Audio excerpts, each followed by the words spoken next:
What's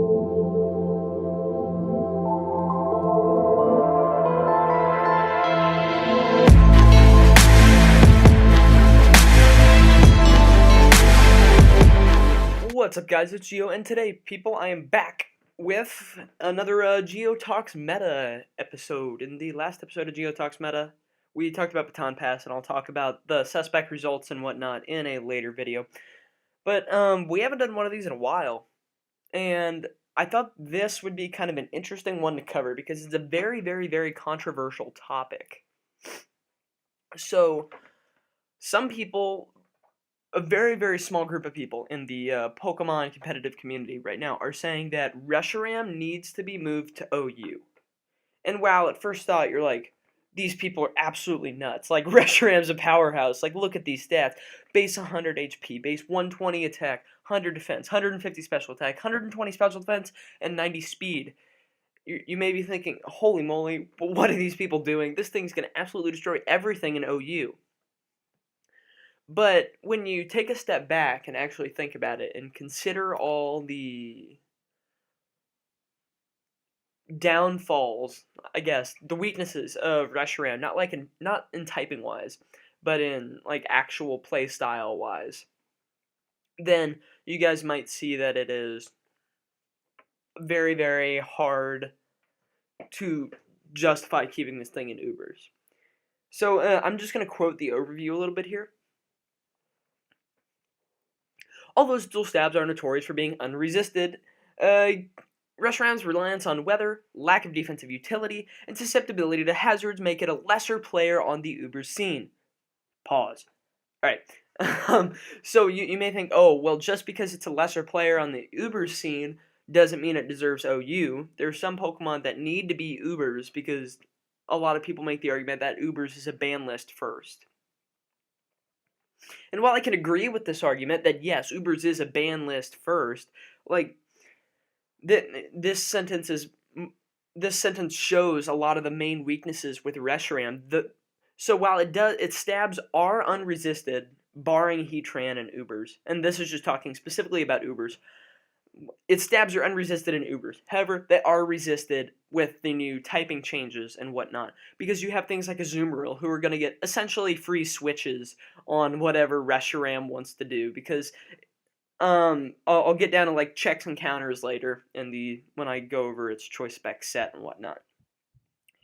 And another thing is that it says Reshiram Reshiram has a major reliance on weather.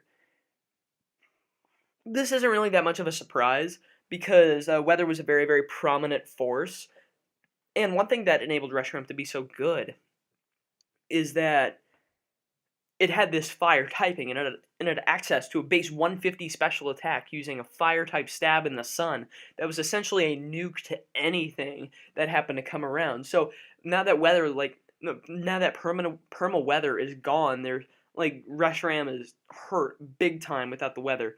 And then it says it also has lack of defensive utility, so this means that like people won't be able to bring it down and play it like a Giratina of OU. They won't be able to just wall every single set ever in OU with this thing. Like, this thing isn't going to come down to be a tank. It's going to come down to like hit hard and break stall. It's not going to be the end of the world for every single team. And also, it points out the susceptibility to hazards, which is another major thing, because most dragons and stuff, a lot of the good ones are off the ground, meaning that they're not susceptible to spikes. Reshiram is. Additionally, Reshiram has a typing that is weak to stealth rocks, meaning it's going to take 25% every time it switches in, which makes it a pretty lousy Scarfer when you consider that you're only really going to be coming in for revenge killing, so you get like a maximum of 5 switches if they have stealth rocks up. Going back to quoting the overview, additionally, Reshiram has to compete with Kyurem White for the position of Dragon-type special nuke. In the minds of many, Kyurem White's extra power, better speed tier, and lack of weather dependence overshadow the ridiculous power of Reshiram's sun-boosted blue flare, end quote. So I'm pausing here because, it points out that Reshiram's best attack is its sun-boosted blue flare. You're not going to be getting a whole lot of that with non-perma weather, and like it also points out the weakness of the speed of Kyurem White, or not Kyurem White, Reshiram. Some people are gonna look at this and look at this video and say, "Holy moly, you're letting a Pokemon with base 150 special attack into the tier. You are absolutely nuts, Geo." And to that, I would say I may be slightly nuts, but not all the time. Not this time, because when you look at its speed, it's base 90, so it's gonna outspeed a lot of stuff. However, you know what it doesn't outspeed? Terrakion, who can OHKO it with like a banded Stone Edge and banded, and I'm not like naming super obscure sets that are like the equivalent of Haze Murkrow when talking about Baton Pass. Like Choice Banded Terrakion's fairly common, and then Azumarill walls the entire set, and because and I'll get down to that when we continue covering the Choice Spec set. But there's a lot of counters for this thing, a lot of counters and checks, and then it goes on to talk about Ho a little bit. Blah blah blah blah blah. Okay. So then, quoting the last line of the first paragraph of the overview, taking into account all these drawbacks, one might wonder if there's any reason to consider using it in black-white too. End quote.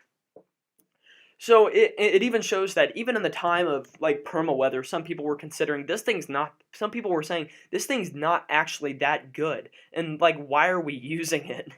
And down here in this like second overview paragraph, it basically talks about sun boosted blue flares just destroying everything, but that's kind of an invalid argument when you consider that the sun isn't really a prominent force anymore.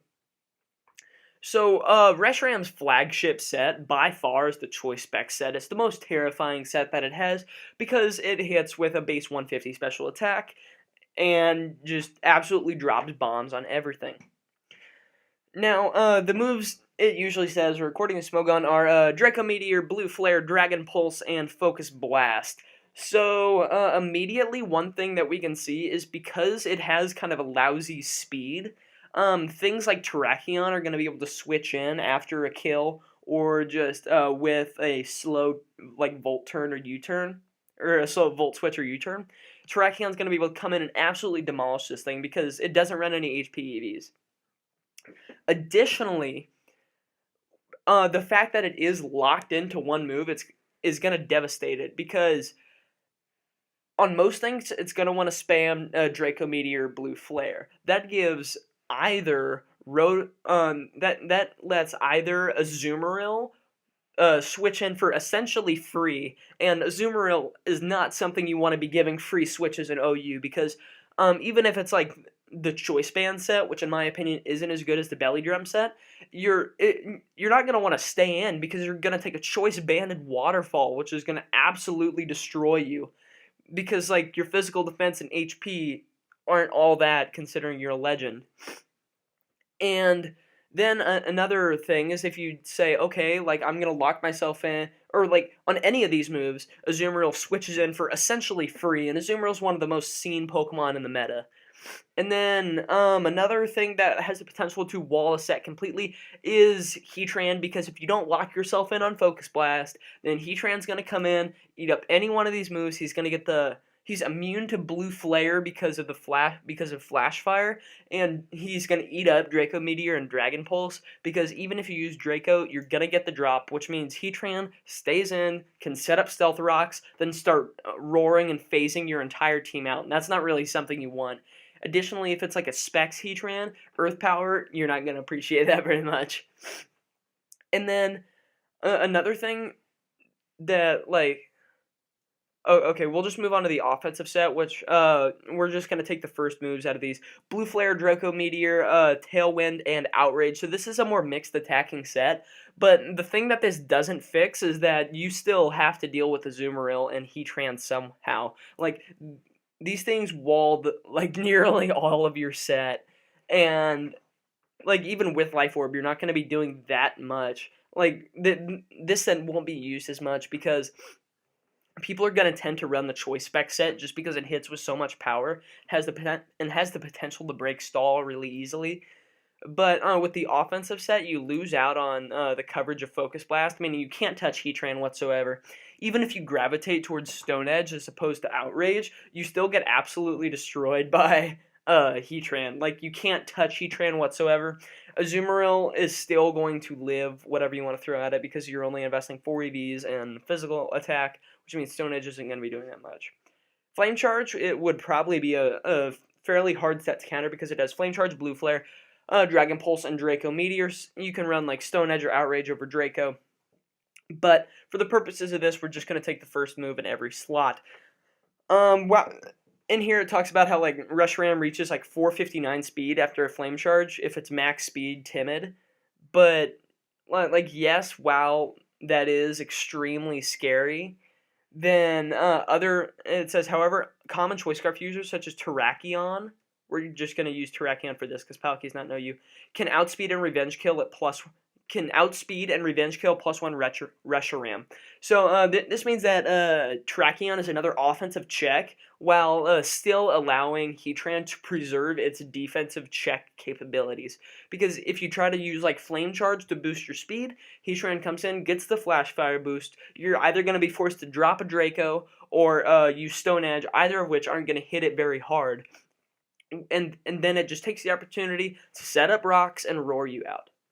Sub-Roost is another set, but this isn't that different than Sub-Roost Kyurem B, because while you are adding a lot of bulk to your set, you're sacrificing 2 coverage moves for Substitute and Roost, meaning that you actually can't touch Azumarill or Heatran with this set. You still get revenge killed by Terrakion. These are 3 major problems in the meta right now. Sunny Day is rarely used. While it does get coverage for Solar Beam, still can't. You have to choose between Solar Beam and Focus Blast, meaning you get hit with 4 move slot syndrome if you want to run Sunny Day, so you can't cover your biggest 2 checks. And then you have Choice Scarf, which is a fairly threatening set, but there's other powerful Scarfers. And with this, like I've been saying it all along, you can't touch Heatran at all. And you guys are probably thinking at this point, oh, he's just listing off like the same 3 counters or checks to Reshiram each time. But when you think about it, there's a lot of Pokemon in the metagame that really only have like 3 or 4 solid checks. Like, what is actually going to come in on a Greninja super safely? Like, sure, there's your like Mega Charizard and your Ferrothorn and your Scizor. But after that, there's not a whole lot of like relevant things that switch in for essentially free on Greninja because it's so versatile. And another thing is that you may be looking and you're like, oh man, this thing has Dragon Fire. It's going to be on every single team because it has great offensive typing and it can just tear through everything with choice specs. However, you guys are forgetting that there are things like Mega Charizard X, who are still going to reign supreme as the best Dragon Fire in the tier, because it does outspeed Reshiram fairly handily.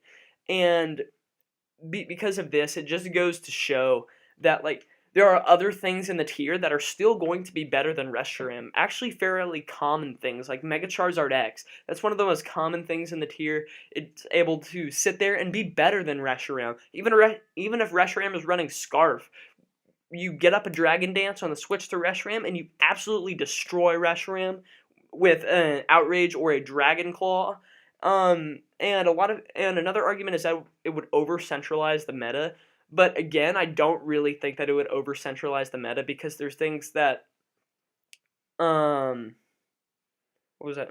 Okay, over-centralize the meta. I don't really think it would over-centralize the meta because there are still Pokemon better than it. Like, when we had Mega Kangaskhan in the tier, there was actually nothing better in OU than Mega Kangaskhan. So every team was forced to run a Kangaskhan or a Kangaskhan check. With this, you can still fairly easily play around Reshiram, because things that are super common, like Azumarill, even like Terrakion, even Tyranitar can come in and wall most of the sets if you're deciding to run to forfeit Focus Blast for like Stone Edge on certain sets, or Focus Blast for Dragon Pulse on certain sets.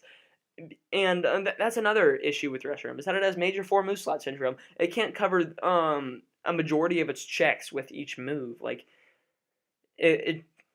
while you may be hesitant at first to like let this massive giant into the tier, like, it's not actually going to be that good, because of things I mentioned, like Azumarill, Terrakion, Heatran, and Tyranitar. Those are 4 heavily used OU Pokemon that you will, I guarantee you find one of them per like every 2 or 3 matches on Showdown.